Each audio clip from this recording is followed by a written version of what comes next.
एक गांव में एक गरीब किसान रहता था। उसका एक बेटा और एक बेटी थी। किसान अपने बेटे के विवाह करने के कुछ साल के बाद अपनी बेटी का विवाह भी कर देता है। किसान की बेटी का विवाह एक बहुत ही अमीर घर में हुआ था। उसके घर में बहुत नौकर चाकर काम करते थे। अपने दोनों बच्चों का विवाह करने के कुछ समय पश्चात किसान का देहांत हो जाता है।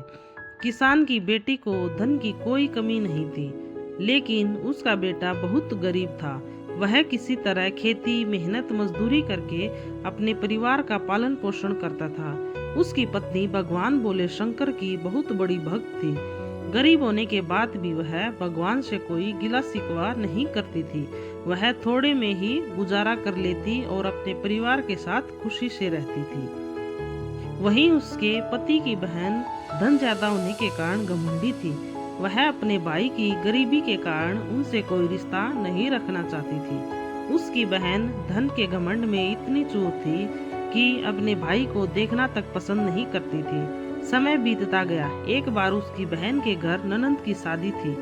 उसने अपने भाई को शादी में बुलाया तक नहीं। किसी तरह उसके भाई को पता चला और वह बिना बुलाए ही बहन के घर शादी में चला जाता है। बहन उसको देखते ही अपने नौकरों से कहकर घर के बाहर से ही लौटा देती है। भाई भूखा प्यासा रोते हुए लौट रहा था, तभी रास्ते में उसको एक बूढ़ी माँ मिलती है। उसने पूछा, बेटा क्यों रो रहे हो? वह अपनी सारी दुखदाई कहानी बताता है। बूढ़ी माँ उसे समझाती और रोने से चुप होने को कहती है। वह गरीब किसान के बेटे से कहती कि यहीं पास में मेरा बगीचा है, चलो कुछ खा के आराम कर लो। दोनों बगीचे में जाकर खरबूजे खाते हैं। बूढ़ी माँ एक थैले में खरबूजे और कुछ खाने पीने का सामान डालकर उसे वहां से घर भेज देती है। घर पहुंचने के बाद बच्चे अपने पिता के आगे पीछे घूमते हैं। उसकी पत्नी अंदर से पानी लेकर आती है और तुरंत थैला हाथ से लेकर देखने लगती है कि मेरी ननद ने क्या दिया है।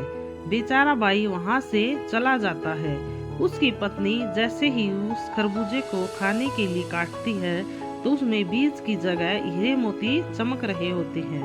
वह हीरे मोती देखकर बहुत खुश होती है और अपने पति के पास जाकर कहती है कि दीदी से हमारी गरीबी देखी नहीं गई, इसीलिए इतना सारा धन दी है।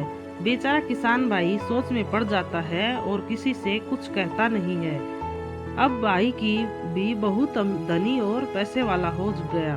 भाई के अमीर होने की खबर धन के घमंड में चूर रहने वाली बहन को पता चला तो वह बिना बुलाए अपने भाई के घर आती है।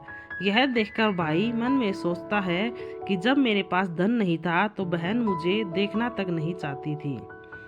इस कहानी से हमें यह सीखने को मिलता है कि हमें कभी भी किसी की गरीबी और मजबूरी का मजाक नहीं बनाना चाहिए। गरीबी के कारण किसी से रिश्ता नहीं तोड़ना चाहिए।